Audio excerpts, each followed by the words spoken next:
Procesi bashkimit të partive të koalicionit, i cili është pjesë e shumicës qeverisëse, pritet të konfirmohet nga mbi 805 delegat në kongresin që do të mbahet pasdite me fillim në ora 17 në Filharmoni.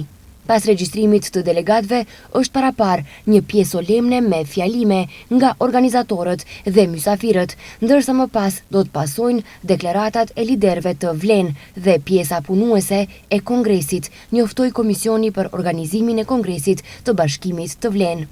Nga Vlen, dje në një konferencë për media thanë se ky ndryshim paraqet akt përgjegjësie ndaj qytetarëve dhe dëshmi se interesi i përbashkët mund të vihet mbi prioritetet e ngushta partijake. Ne besojmë se shqiptari i Maqedonisë së Veriut nuk kërkon privilegje, por kërkon barazi.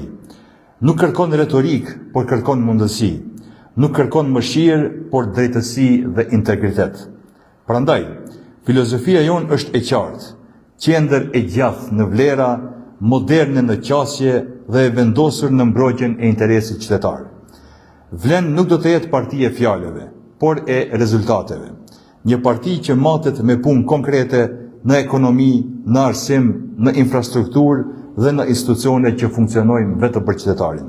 Bashk kryetar të partisë së re do të jenë Bilal Kasami dhe Izet Mexhiti, kurse sekretari i përgjithshëm do të jetë Bekim Sali. Subjekti i ri politik, siç paralajmëruan nga Vlen, do të organizohet me 5 nën sekretariate, ku do të mbahet shpërndarja e barabartë e partive politike që përbëjnë koalicionin.